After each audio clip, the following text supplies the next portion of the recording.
Hello, and welcome to the fourth episode of Ask Us Anything with Richard and Dan. I'm Richard Salman, president of Family Investment Center. This is my business partner, Dan Danford, who's our CEO. And we're here to spend the next hour or so answering your questions. We're going to start out with a few prepared remarks. Dan's going to talk a little bit about what's going on with the economy and what's going on with interest rates and politics and some of those kind of things. And then he'll kick it back over to me. And the thing we want to emphasize is we're open and want to hear from you. This is about what you want us to talk about. And so we're just going to give some quick preliminary remarks, but use that comment section, and we've got the moderator can get us those questions so that we can answer what's on your mind. So Dan, with that, I'll turn it over to you. Great. Well, when you talk about investments and finance and economics, the number one issue right now is inflation. And so I got a prop. Banks in my father's bank collection, and I've used this with 401k and other plans for a long time. This was made in the 1940s, and you actually put your coin in up here, your quarter, your dime, or your nickel, and you pull it down, and it counts the number here. But the interesting thing about this, the thing that sets this particular coin bank apart from all the others, is this one has no key. So the really interesting thing about this is you can't get your coins out until the dollar sign here hits $10. And then when you pull this down, the drawer slides open, you get to take out $10. Now, why do I share that? I share that because when that coin bank was made in the 1940s, $10 was a lot of money. This was actually a household savings device that people used in their house. It might buy $10 might buy a room full of furniture. It might buy a month's worth of groceries. It might buy 50 gallons of gasoline. Okay, completely different world than we've got today. Now, anybody that knows anything about economics will tell you that inflation is sort of an ongoing thing. It always happens. It happens at about, well, the Federal Reserve's target is about 2% a year. So they want it to grow by that. That's considered robust and good. Unfortunately, for the last year or so, we've seen much higher than that. Last month, it was almost 8%. I know they're expecting this month to be 8% again. And when dollars are losing 8% of their value over the course of a year, that money just doesn't go as far as it used to. And that's a big issue, and it's probably the biggest issue that's facing our country today. A lot of people following and watching. Part of the reason why it's such a big issue is because it's particularly hard on people with lower income and also senior citizens who are living on a fixed income. Social Security does ratchet up with COLA adjustments, with inflation adjustments, but if that's your only source of income, it kind of lags behind and it makes it tough on people. So one of the issues that's going to be a really big issue going forward is how they tame inflation. The Federal Reserve has already started by raising interest rates by 0.5%. Part of the issue, and if you look at inflation and where we are today, you have to look a little bit at where it came from. Part of it came from government spending. It's a response to COVID. When COVID was here and they shut down the economy, the government created a lot of money and passed it out to a lot of people. And that, when you increase the money supply, it tends to devalue the dollar a little bit. So that's part of it. The other part, or another part, is wage pressures. Now we're pretty close to what's called full employment, but there are a lot of open jobs out there. So in order to entice people to leave the job they're in and come to a new one, they have to pay higher salaries. That creates more inflation. And Richard's going to talk in a minute about shortages, but one of the interesting things that's happened in the last couple of years is a pretty dramatic housing shortage.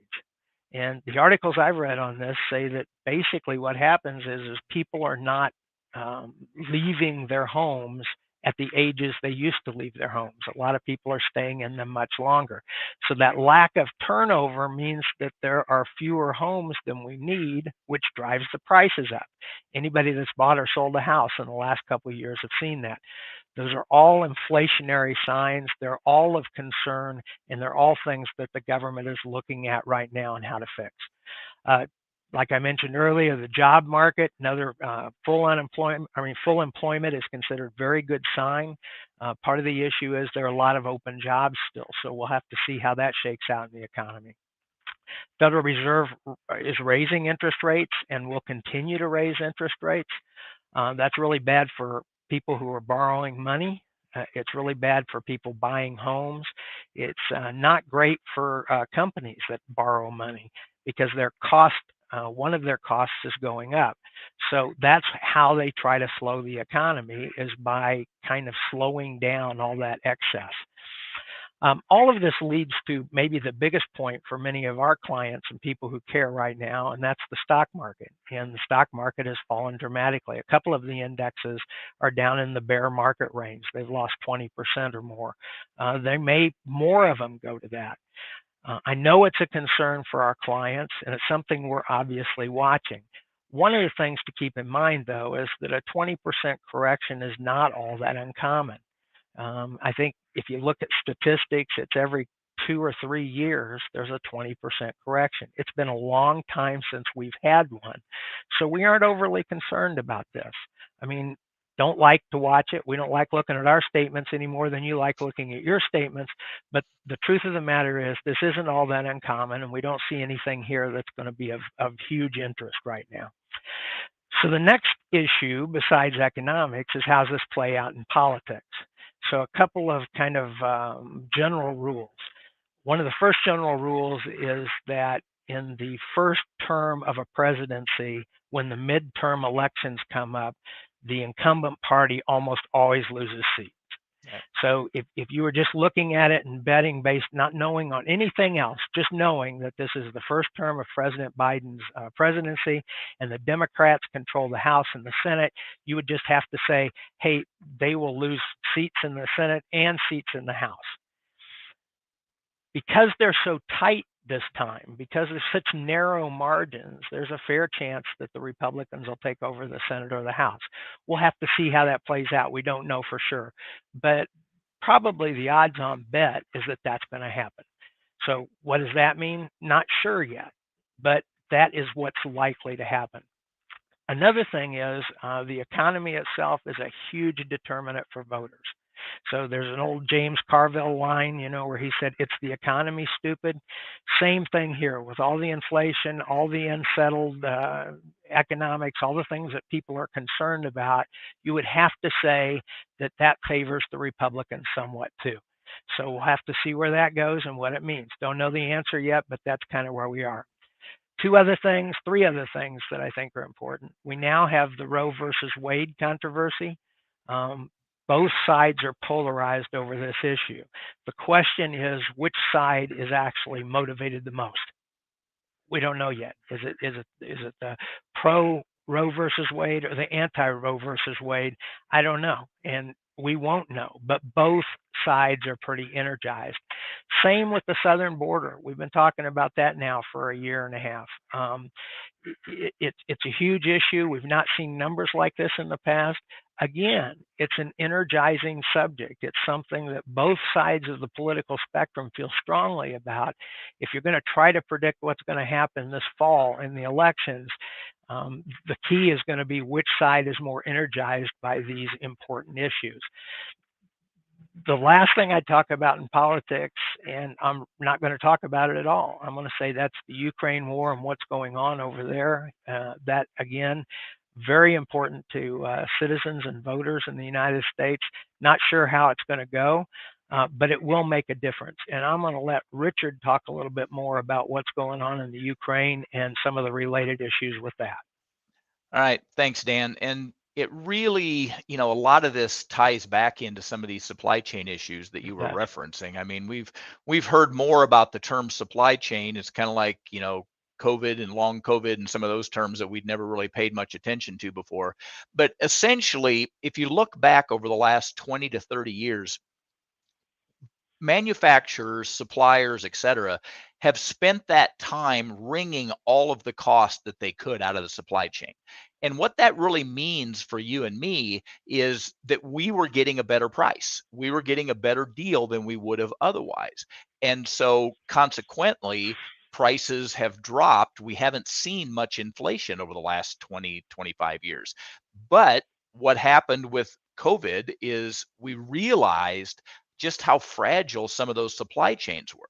I remember there were early on in COVID, there were medicines that only came out of China, pharmaceuticals, that kind of stuff that were manufactured in one plant in China and couldn't get them. And so there's two terms that have been used a lot that are really integral to this whole conversation about inflation and supply chain issues, and that's the terms nearshoring and onshoring. And what I mean by that is nearshoring is when you take your manufacturing, whether it's for a component part or a complete finished product, and instead of it being in a little town in China or some kind of manufacturing in China or Taiwan or Japan or someplace else on the other side of the world, you decide you're going to nearshore it, which may mean Canada, it could mean Mexico. Those are two popular nearshoring. Or if it means onshoring, it means bringing that manufacturing back into the United States, whether it's that component part, that finished product, whatever. And so consequently, people don't think about what the inflation ramifications of that are. You've got a situation where we spent 20, 30 years taking all those costs out. Now, when you bring that manufacturing back closer to the US or into the US, it's not going to be as inexpensive. Your worker costs are going to be higher, your transportation costs are going to be lower, but your labor inputs and those kind of things are going to cost more. And so as we work toward a more robust and more resilient supply chain, and specifically what I mean by resilient is you're not just relying on one supplier. That was always the cheapest and least expensive way to do something, right? You just have one supplier somewhere in the world that produces for you. And at the same time, you're getting your costs down. Well, now we're saying we're not only not going to go halfway around the world to get it, but we're not just going to depend on one supplier. We're going to have multiple sources to get this. All of this raises our costs, guys, and we're just going to have to live with it. And we'll get back to a new normal at some point, but it's probably going to be at a higher price point than where we're at right now. Specifically relating to Dan's comments about the war, it was the stock market, I think, hit its peak somewhere around January 3rd or January 5th, something like that. We ended the year, things looked great. Everybody's expecting COVID to settle down. We're now in a position where we can get back to normal, right? And then all of a sudden, there's a troop buildup, Russian troop buildup around Ukraine that goes on for months. Not really. I mean, I spent 14 years in the Army as an Army officer, and that's not strategically how you typically go to war. You don't advertise it that blatantly and have that big of a buildup. And everybody thought it was a bluff, right? Right up until it wasn't. And I don't know what's going on inside of the head of the leadership in Russia, but the things that we do know is the war doesn't seem to have gone according to the script that they would have written when they started it. And I think I've read multiple articles that even with regard to the U.S. and Europe, not expecting Ukraine to put up such firm resistance, right? And now that they're getting some support, the whole thing is kind of going to a draw, and is probably not going to be over soon. It's awfully hard to see an easy sort of exit strategy for Russia and for Putin at this point that allows them to save face. But the biggest ramification of this from a worldwide standpoint and specifically from a political stability standpoint is food insecurity. That's one of the things that I don't think is being talked about as much as it should be right now. Ukraine and Russia, yes, there's a lot of energy that comes out of there, but that's the breadbasket of Europe essentially is Ukraine. Kind of like the Midwest, Kansas, Missouri, et cetera, are part of the breadbasket of the U.S. The Ukraine is part of the breadbasket of all of Europe and Central Asia and that kind of stuff. I don't know if you remember the Arab Spring that happened. I think it was back in 2010 in Egypt, and the uprising and the government being overthrown. A lot of that had to do with food insecurity.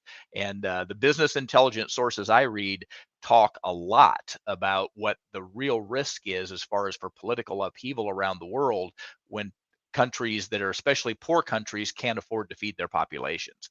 And so that's something that we're going to have to watch very closely as we go on. So with that, I'll stop. I see, Dan, we've got a question here for you. What is being done to protect our portfolio? Yeah, well, of course, that's the $10 million question, right? That's what everybody wants to know. Well, I guess I'll start, from a very basic standpoint and say, the portfolios were designed in the first place to withstand whatever kinds of tensions might happen in the usual course of things. So what I'd say is the mix of stocks and bonds is appropriate to your particular circumstance. That's what we decided back when. And the diversification within those segments is very carefully designed as well. So not only do you have large company stocks as part of your portfolio, but you also have some international stocks and some small company stocks too. So that's one thing, is diversification is good because there'll be parts of the world that respond worse to some of these things and parts of the world that respond better. So if we designed your portfolio properly in the first place, that's the first layer of protection here. So that's what I would say. The other thing is that we've used some specific products in here that might be helpful. One of those products would be, and you'll see it in your portfolio, it's called Tail Risk Strategy. The ticker is CYA. This is and I don't want to make it sound scary, so I'm going to try to figure out how to do it. It is a carefully designed product that responds mathematically to a falling market. Okay, so this thing will go up in value when stock market goes down in value. And we've placed that in a large number of portfolios, and you can already see it working a little bit. As the market has come down, the value of that particular product is going up. Now, it will respond most dramatically to a steep decline. So if we got down where the market is down 30% or 35%, you will really see that balloon in value. Now, this isn't something we weren't predicting a decline, and we still aren't predicting that kind of decline. This is more along the line of some kind of insurance product that we put into your portfolio in case something like this happened. And I think what you'd find right now, and it's really hard to see this sometimes because you aren't looking at other people's portfolios, you're only looking at your own. But our portfolios have already done pretty well compared to others in this marketplace. As markets have declined, they are already doing better. We will continue to watch for opportunities and pitfalls and make adjustments as necessary. But we really, as a group, Richard and I and our investment team feel like we're positioned really well to withstand whatever comes down the road. So I mean, any of us will be glad to talk to you about more specifics about your individual portfolios and how they respond to your circumstance. But generally speaking, we feel pretty good about where we are right now. Yeah, and there's another question that just popped up, Dan, that says, has our 5-year investment outlook or strategy shifted in the course of the last 6 months, and if so, how? Well, the tail risk strategy that Dan was referencing that we put in place was started early this year. We were talking about it back in November, October, November, December in our investment committee, and decided to put some positions in the portfolio. But that wasn't the only changes we were making. I mean, we've been in very much a growth stock market environment, specifically big tech growth stock market environment. The S&P 500, there's 5 or 6 companies of the big tech companies, the FANG stocks, the Facebooks, the Apples, the Amazons, Netflix, Googles, that sort of thing, that make up probably 80% of what the earnings were on the S&P 500 over the last couple of years as we came out of COVID. It was a disproportionate share.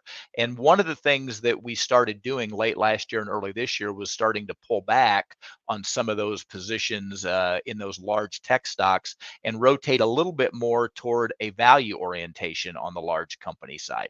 And again, guys, this is in no way an exact science. Okay. One of the things that I would encourage you to think about, the reason we do diversification, the reason we own stocks and the reason we own bonds is there's a term in art in investing called negative correlation.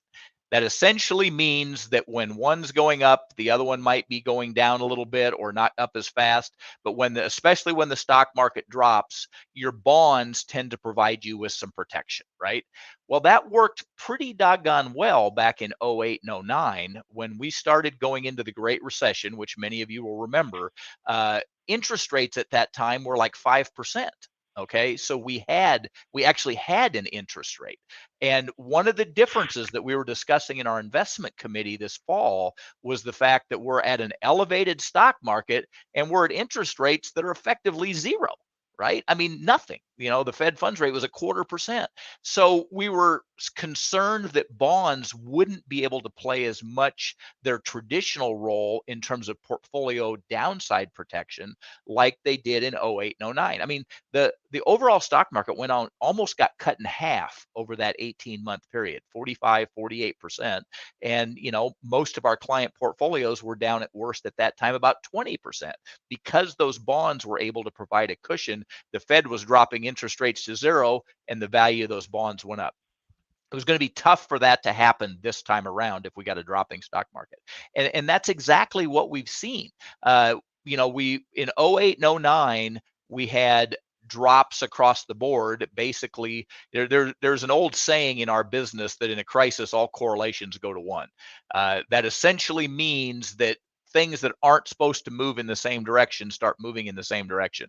And the interesting thing back then is everything went down together for a year and a half, and then everything went up together for the next year and a half. After that low in March of '09, everything gained in value.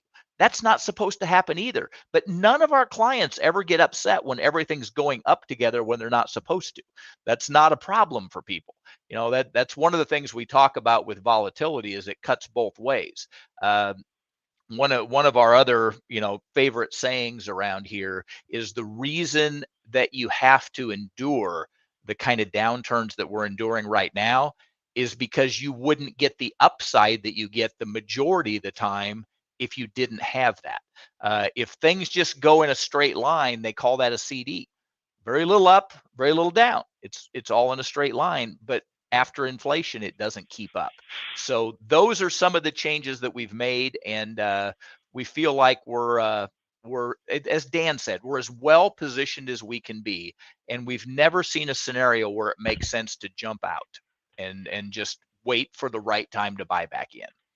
Yeah, and one of the next questions is about inflation and how you respond to that. And I'm going to tell you a couple of things here real quick. But one of the things I want you to understand is that so we look at what we call asset categories, types of investments, bonds, stocks, real estate, whatever.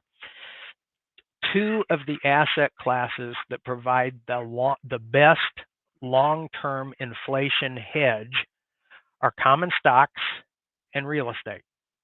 Okay, that's one of the reasons why we suggest to older people, even in retirement portfolios, that they continue to own stocks. Because for people today who retire at 65, the statistics are really high that one of them will live for 30 years or close to 30 years. Okay, well, you have to protect that buying power over that 30-year period of time. If we put a brand new car's worth of money into your portfolio today, we want it to still be able to buy a brand new car 20 years from now. Okay, we want to protect that buying power. Well, common stocks do a pretty good job of that. Real estate does a pretty good job of it too, and most of our clients own real estate through their homes. Okay, so that's good. So in general, when we look at our clients, most of our clients are pretty good shape because they own stocks and because they own real estate. Those are two products or two asset categories that do pretty well over periods of inflation. Now, somebody asked about gold, and it is true that the value of gold tends to go up in moments of uncertainty. So, the price volatility has gone up some. Gold has issues of its own. It's not an easy asset to own. That's the truth. And it's not an easy asset to spend either. So I've seen this off and on for years, but and there are people who have gold coins and gold bullion and all that kind of stuff, but it's going to be really hard to cash that in on a tank of gas later on down the road if that's what has to happen. So I don't have a problem with people, having some gold in their asset or some gold in their portfolio. It's not an easy asset though, and in general, it's not something that I would buy for our clients. Also, the other thing that's worth mentioning are I bonds, which are inflation adjusted bonds issued by the federal government. Again, those are really good because the rate that they pay is pegged to the inflation rate. The problem is they aren't easy to buy. To get those bonds, you have to buy them from the federal government, and I think they're sold in $10,000 increments. So those are great if you're somebody who's buying directly from the Treasury. Most of the rest of us will buy those through either a mutual fund or an ETF or something like that because it's easier to make it work. Those can be all right too, but again, I wouldn't have my whole portfolio in those. They would be a portion of the bond side of my portfolio. So I think most of our people are pretty well positioned for inflation because the portfolio was built for that in the first place. We'll always got our eyes open for new opportunities that come along. And if people come up with things, the whole crypto thing is worth looking at, and we're watching it closely. It hasn't been proven yet as something that we would use for our clients, but that may change. And it could change in 2 years' time, or it may take 20 years. We have to have our eyes open to those things because they might be an opportunity for our clients. We aren't quite there yet. Well, and then when you mention crypto, Dan, I mean, nobody's talking about the fact that, the S&P 500 is down, I think 13.5, maybe 14.5% so far this year. Crypto's down like 35 or 40% since the first of the year. And, everybody that wanted to own crypto last year has taken, if you bought it right at the beginning of the year, at the same time you bought the S&P 500, you've taken a huge hit. And I just came from a meeting, and one of the statistics they told us there was that something like 40% of the people who own crypto today, which would include all the little small investors and their IRAs and all that kind of stuff, are underwater today. Yeah, 40%. It's worth less than what they paid for it. Well, and just to go off on a quick tangent on crypto for a minute, gold at least has some redeeming qualities, and what I mean by that is you can make jewelry out of it, and it even has some limited industrial usage. Silver, for instance, has a lot of industrial usage. Silver gets used in a lot of electronic components, things like that. The only thing that gives crypto value is simply the fact that somebody will pay you more for it tomorrow than what you paid today. That's it. There's no other underlying value to it other than what I like to refer to as the greater fool theory. And some have argued that, well, the US dollar is a fiat currency. That's just like crypto. And I'm like, no, it's not, because the difference is the US dollar is backed by the taxing authority of the US government. That's a completely different type of scenario. And the US dollar happens to be the world's reserve currency. Now, we could probably spend another 2 hours talking about whether that's going to continue or not. Because that, one of the most interesting facets of this war, and it has not turned into a world war, but the whole world is pretty actively involved in it, is the fact that money has been weaponized. And what I mean by that is all of these Russian oligarchs who had thought they were stashing their money in other countries and were avoiding the problems that would come with the sanctions and that kind of stuff. Guess what? The rest of the world said, we're not going to let you play that game. Well, that works in the short term, but that's also going to change strategy in the longer term. So I really think you're going to see this war in Ukraine as an inflection point on a lot of things. It's an inflection point on the viability and the robustness of the Russian military, because that's really been called into question, but it's also changed dynamics of how wars get fought. The one other thing I would say about that I think is fascinating, again, an inflection point, is you have seen individual companies and individual people making decisions about this war that have had real ramifications. For instance, companies that have chosen to pull out of Russia and just shut down their operations. I mean, company after company after company just said we're not going to do business with you anymore. That's really never happened in history before, and that's one of the facets of globalization that's so interesting. Is it, there's always a law of unintended consequences, and we've got a situation where this war is not just being fought by governments as we traditionally have seen. It's being fought by individuals and companies, and there's even a huge hacker network that is turning the tables on Russia right now. And whether it's the right thing or the wrong thing, I don't know. History will tell the story. But Russia is now being hacked by a group of, what do you call them, rebels or whatever the word is you want to use, but they're not state sponsored. They're individuals making choices and doing those kind of things. So I can get off on a tangent on that for days, but I think it's a fascinating change in our world circumstances. Well, I think another interesting point is going back to our discussion about inflation earlier. There's hardly anything that's more inflationary than spending money on weapons. Yeah. I mean, you're spending millions of dollars on a rocket that is gone in a second. I mean, the Yep. money is literally gone. And as it stands right now, we are financing a big part of the Ukraine's war. Those are weapons that we created and that we're giving to them that are being used in the war. So just another reason why I think the inflationary thing isn't going to go away as quickly as they think. Now, again, it's going to hurt other people more than it's going to hurt us and our clients, simply because we have assets that will help us. A lot of people don't. So I think that's part of the issue. Well, and Dan, just to, somebody asked if the war in Ukraine drags on, how will that affect our portfolios? I'll address that quickly before you can go into talking about a little more about the elections this fall. You always seem to get the answer to the political questions. See, so I already talked a little bit about the effect of the war in Ukraine. If this thing drags on, it's going to create challenges around food.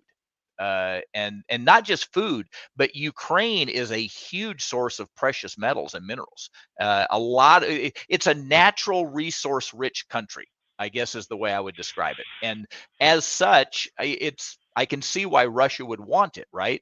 But the problem is, if the Ukrainians are fighting war, they're not tending to their fields, and they're not going to be able to export food the way they have. I think I've read statistics that something like 25% of the wheat or something like that, the world's wheat supply comes out of Ukraine. It's a huge number. And so consequently, that's going to have an impact. And guys, anytime we have an environment of uncertainty, which, you could argue we've been living in an environment of uncertainty now for about 2.5 years, right? It was early in 2020, about January or February, that we started hearing about this thing coming out of China called COVID. And by the middle of March, all of our lives were upended, and stock market plunged for a very short period of time and then turned around and came back up. But we've just dealt with uncertainty after uncertainty and challenge after challenge.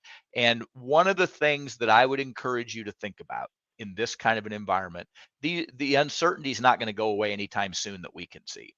We encourage our clients, focus on the things that you can control. What do I mean by that? In our portfolio education slideshow, we use two big Latin words: exogenous and endogenous. Exogenous are external variables: war, interest rates, inflation, gas prices, political instability, et cetera, et cetera, et cetera. Those are those exogenous variables. You can spend a lot of time worrying about them and they're not going to change. So whenever clients or friends or family or anybody else are really struggling with uncertainty, the thing that I tell them to focus on, and that we as a company tell them to focus on the things that you do control. Focus on your health. Focus on your relationships with your family, your friends, your coworkers. Focus on your income earning capacity. The one really cool thing coming out of all of this that we haven't talked about yet is, if you want to work, you can work. Now, if you don't want to, that's your choice. And obviously some people have made that choice, but we have come into this current worker shortage, not just because of COVID. This is something that had been already developing and was already starting to be a concern with the baby boomers retiring, and COVID just made it worse. Okay. And the lack of access to childcare, especially for women. The women have not been able to re-enter the workforce the way men have after COVID because of the lack of childcare. The schooling at home, that disproportionately fell on a lot of women to make sure that their kids were doing their distance learning, et cetera. And so we're going to have a new normal for a very long time around employment, but that creates tremendous opportunity for those with skills, those with the ability to develop skills, and those that have the ability to work, because you are going to be able to write your own ticket. We typically refer to this as your career asset, right? And you can do a career downsizing now in your 50s, in your 60s, in your 70s for as long as you want to work in a way that will work for you, because companies are going to accommodate. They want employees. They want good employees badly. So if you're willing to work part-time, if you're willing to work remote, whatever, you're going to find people willing to work with you. And I encourage you to think about that. When there's inflation, you can save your way out of it, you can earn your way out of it. And there's a lot of opportunities to earn your way out of it. And with that, I'll No, I think shut up that's for a while. no. I think that's great, and it just focuses on the opportunities in a situation like this. One of the stories I share with people probably too often, and some of you have probably heard this before, but I started at First National Bank in the trust department back in 1984. Okay, so that's a long time. I've been at it for a long time. I would challenge you to go back, go down to the library, pull up the archives for the Wall Street Journal, and start looking at the days. There has never been a day since I started work that the sky wasn't falling. That is the truth. There is always something causing turmoil and uncertainty and making people uncomfortable. And yet, in all that time, there's a lot of good that has come out of it. I mean, the market actually, I've got to look here on my wall, 1800 is where the Dow was when I started that day. 1800. And even after it's fallen off now, it's in the 30,000. Okay. So it's easy to get caught up in the bad news, but that's not the real story. The real story is the good news. The real story is the opportunities, the things that we can do to make our situation better. So I've got a question about the elections. I don't know the answer to the question about the elections, but the question basically says, can the Republicans win this fall, and can they do anything if they do win this fall? It's a tough question. I mean, the Democrats have controlled the presidency and both houses in this president, and they haven't done nearly as much as what they wanted to do. Even with control, they couldn't do as much as they wanted to. So if after the elections this fall, the Republicans have the Senate and the House, but the president is still a Democrat, I'm not sure they're going to get that much done. But there's also another old adage in the whole politics game that says maybe it's a good thing they don't get much done. It's when they're doing stuff that things get kind of screwed up, and the unintended consequences, like Richard was talking about earlier. So I do think that some of the rhetoric will change if the Republicans take control of the House and the Senate. And I think there are some key issues out there where we may see some movement one way or another. But I also think in times of turmoil, especially where there's a lot of people who are inspired by passion, that there's a tendency to do too much to satisfy that passion. And the fact that you don't have all three houses probably helps that not happen. I mean, without getting into all the details of government, that was supposedly the idea behind the Senate. The Senate was different than the House. The Senate was where they were supposed to have deliberative, statesman-like discussions and keep them from, having mob rule. That was the idea. Now, a lot's changed since then, but the idea of having divided government still enforces that idea some. We'll see what happens. If I was betting today, I would bet that the Republicans probably do take the House and the Senate this fall. I wouldn't bet on much after that, even if they do. That's just Dan's opinion. Well, and the next question kind of leads into that, Dan. Somebody asked, the Supreme Court is facing challenges like never before. How does that matter? Well, Right. we do have three branches of government. We've got the executive, we got the legislative, and we got the judicial, right? And they all serve a purpose. But once again, the thing that I would caution you to think about is that, I hear all the time, well, the country's never been more divided.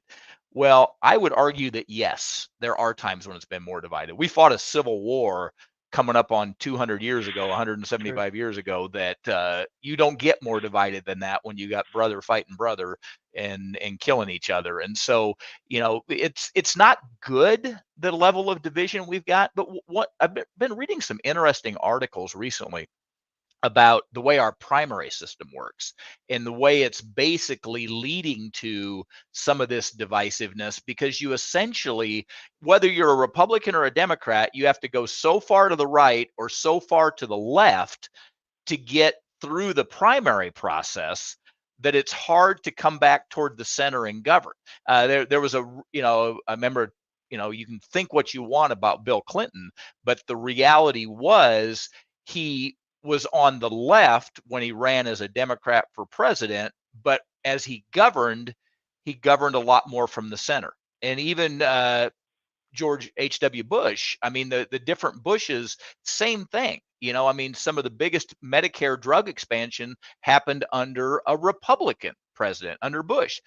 Some of the biggest rollbacks of welfare happened under Clinton, a Democrat president. So, there can be some benefits to ruling from the center, so to speak, but our process right now is making that kind of difficult.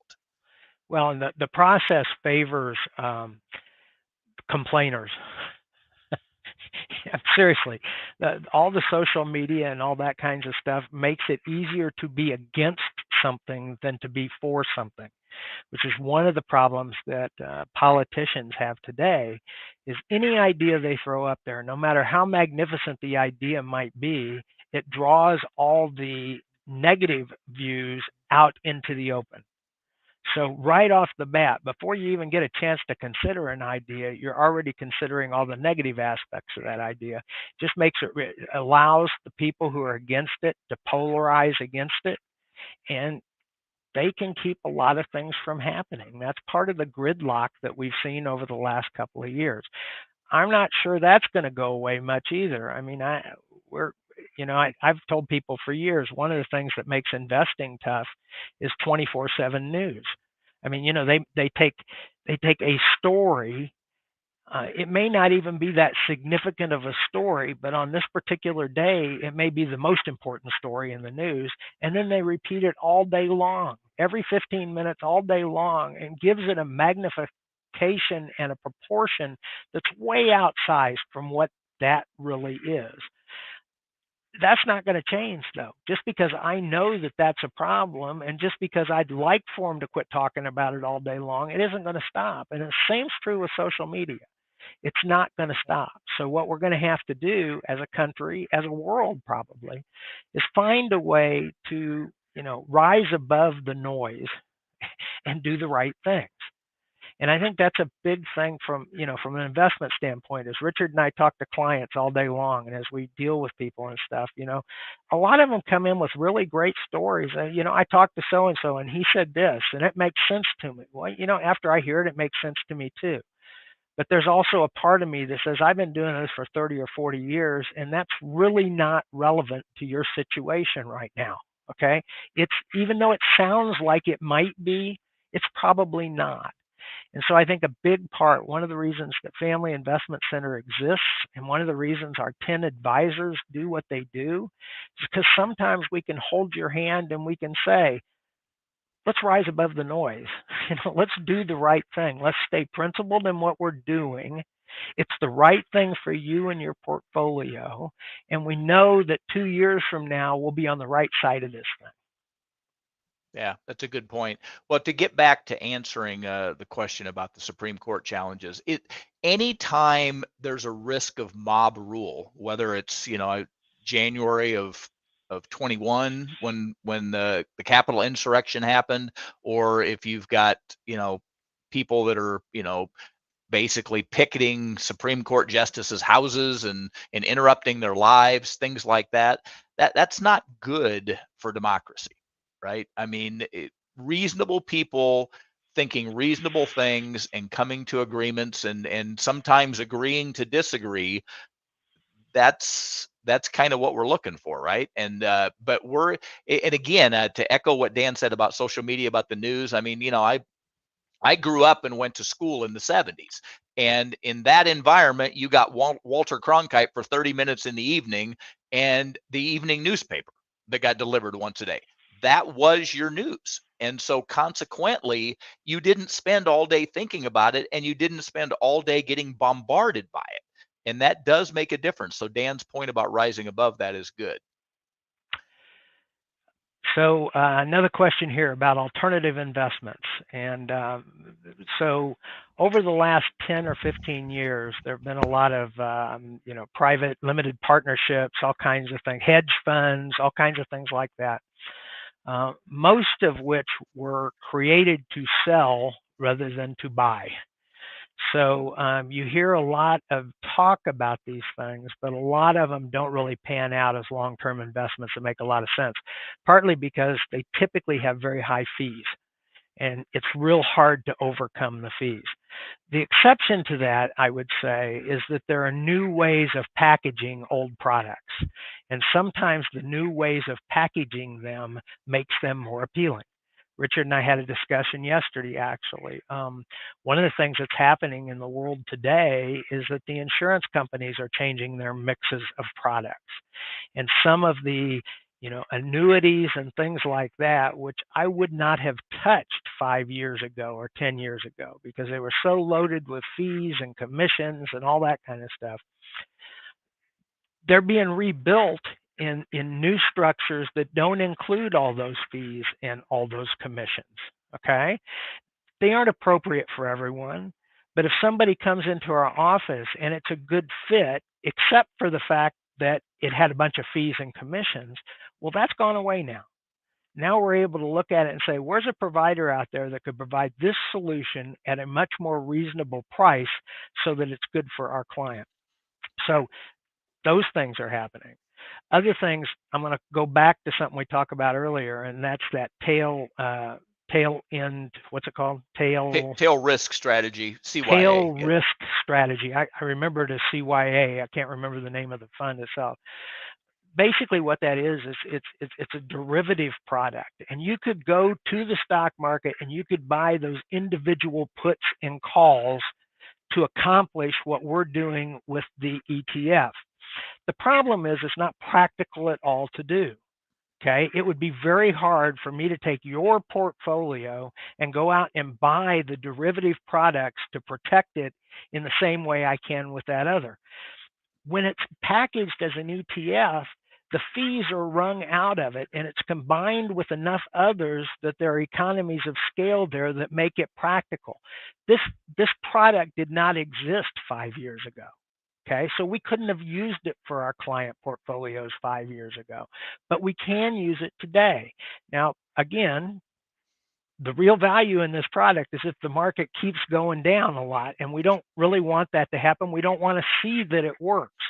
All I want to say is we were able to put it into our portfolios as a safeguard because of the way it has been reconstituted for today's market. Okay. I tell people, and a lot of people come to us, they have savings bonds that they inherited from their mother or father. Mom or dad passes away, so you go check the safety deposit box at the bank to see what's there, and here's a stack of bonds, right? Okay. Well, anybody in our business who's had anything to do with anything, one of the horror stories is somebody walking in the door with a stack of those dang bonds. Okay, they're just, to cash them in is just nasty. It is but that's not the point. Okay, the point is, back when mom and dad were buying those bonds, they were among the few options that were available to them.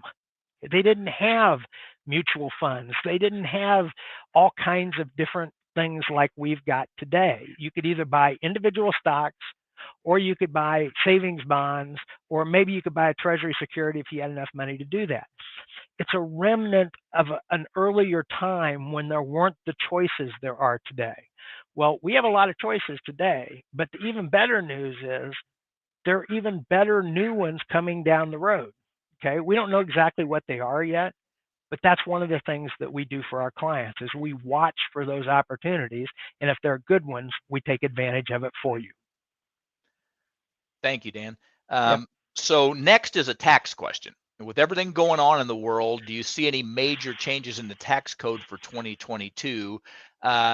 It's an interesting phenomenon of our election cycles that there are typically very narrow windows for making major tax changes. And most of the time, that window is during the first 9 months or so of the new president's election cycle, because that's about how much time they get before the midterms start rearing their head for the House and a third of the Senate. And nobody wants to be on record as raising taxes during that kind of an election cycle, right? And so you want to get it done and then have everybody have time to forget about it before you get to the next election cycle. Well, as part of the Build Back Better Act, say that fast 3 times, there were huge, what I would consider pretty huge tax increases proposed inside of that. Tax increases for corporations, tax increases for individuals. Basically, the definition of wealthy was defined in that bill as 400,000 or above. If you made 400,000 or more, you were going to get socked, is what it came down to. The problem is a lot of those people making 400,000 a year or more are providing jobs. They own businesses and companies and things like that. And so we went through, we've got this hugely divided Senate where it's right at 50-50, and Joe Manchin from West Virginia is probably the most powerful guy in Washington, D.C. right now, frankly, because he holds him and the Christine senator, Sinema. Yeah. Sinema from Arizona, hold the swing votes on just about everything in the Senate, right? And so because of that, they have an outsized influence. But the Build Back Better Act was going to spend a lot of money, which you could argue would have been even more inflationary than what we already had. But it was also going to generate a lot of taxes, and a lot of taxes tend to be deflationary because it pulls money back out of the economy. The one thing I will tell you that's an absolute certainty is if nothing else gets done, then the current tax law expires at the end of 2025. A lot of people don't realize that. Remember something nasty called the alternative minimum tax, AMT, that we all hated so much? Well, that went away. I think it was at the end of 17 is when that bill was enacted. And that was during the first year of Trump's term. And kicked in 18, raised the standard deduction, lowered corporate tax rates, lowered rates across the board, et cetera. But it had a sunset provision on it, which means that we are going to, if nothing else happens, we're going to have a return to the previous tax regime in 2026. Go back to the old AMT rates, alternative minimum tax rates, all these kind of things. There's been a lot of talk about these SALT caps. That's one of the big things that the wealthier blue states, Connecticut, New York, California, that kind of thing, because it capped the deduction, the itemized deduction for your state income taxes, property taxes, those kind of things. So that was a big tax increase for those states that had very high state income taxes. And there's been SALT repeal has been one of the other things that made it difficult to get the Build Back Better Act through, because there was a huge cry from those senators and representatives that if you don't repeal the SALT cap, then we're not going to vote for it, that type of thing. And the other thing I would say about all of this, kind of in a kind of a summary standpoint when it comes to the politics side of things, both political parties are controlled by their fringes right now. And whether it's the Democrats that are in charge, whether it's the Republicans are in charge, whether it's split government, they are always going to have a hard time keeping their members, in the party line, so to speak. I don't know if you remember when Boehner was the Speaker of the House, how much trouble he had with a group of members of the House that had an outsized amount of clout because they voted together as a block, and Boehner couldn't get things through the House that he wanted to get through. This is it's the same thing the Democrats are dealing with right now with their more progressive wing. There's a block that's more progressive that's making things difficult too. And I'm not saying any of that is right or wrong. It just is. And I would echo what Dan said, that our government was designed to make it difficult to pass laws. That was not an accident. That was intentional, because the founding fathers believed that there should be thorough deliberation and a lot of agreement before something got changed. And so we live with that day in and day out. Except it's magnified by whatever factor, because it's on the 24/7 news, whatever it is. Okay, good. That was good on taxes. Let me shift for a second. We've got a question here about insurance, health insurance from age 60 to 65. So at age 65, Medicare kicks in for most people.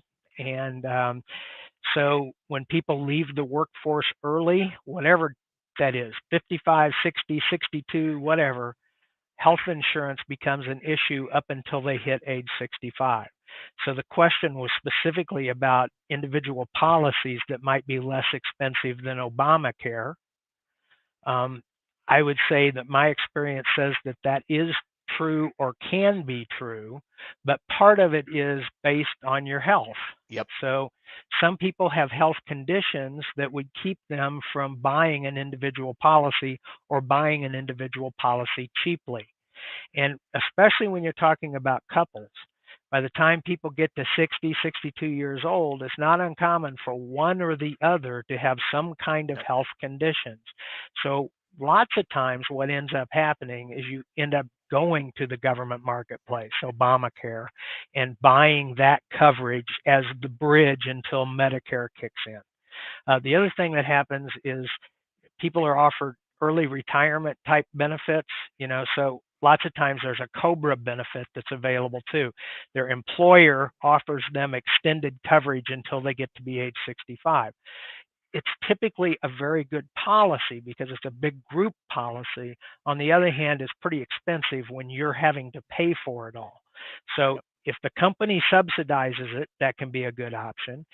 If it's not too expensive, that can be a good option. But I suggest that everybody that finds themselves into that situation explore the options. Talk to an insurance agent or two about policies that you might be able to buy individually. Go onto the government marketplace and see about the Obamacare options that are available, and also consider the COBRA benefits that are available, and then pick and choose what makes the most sense for your situation. It is a bridge because it's really just covering you up until age 65. Good answer, Dan. Exactly. So we're going to finish up with the last question about, can the Chiefs win the Super Bowl again, or can the Royals win the World Series again? And this is a perfect bridge to a conversation I just had with my 17-year-old daughter about 2 weeks ago. Any of you follow me on Facebook, you know that my 17-year-old daughter's cheer team had one of those seasons for the ages, right? They entered 9 competitions, won 8 of them, took second once, and won nationals down in Dallas, won worlds down in Florida a couple weeks ago. It was an absolute gift to get to share that experience with her. But as we were coming home from Florida, I was flying us home, and she was asking me, she was already starting to think about next year and what next season was going to be like, and could they keep this team together? Sound familiar at all when you think about when the Royals won the World Series and the Chiefs won the Super Bowl? And I said, Alexa, the bottom line is that a season like this is magic, and magic doesn't come around every day. And rather than sitting here wishing or hoping for more magic, appreciate the magic that you just had in your life, because you're not always going to get that. That may be a once in a lifetime experience. I mean, what was it, 30 years between Royals World Series wins, and it was 30 years or so for Chiefs in terms of between the Super Bowl wins. But when it happens, it's magic. The amazing thing about the Chiefs is, it was so wonderful when we won the Super Bowl. And then it's so disappointing when you get so close. I mean, you've got a great team, your expectations ratchet up. But to answer the question, yes, the Super Bowl Chiefs could repeat. I feel like that's a possibility. Not so sure about the Royals, but I sure hope they do. There you go. Well, thank you everyone for taking the time to spend this hour with us. I know Dan and I enjoyed it. We can wax eloquent for as long as you guys are willing to listen. And so we don't pretend to know it all. We don't have all the answers, but we're here for you. Our job is to take good care of you, to take good care of your money to the best of our ability, and we do that every single day. So And thank you we're for your time. very appreciative of your support. Thank you so much.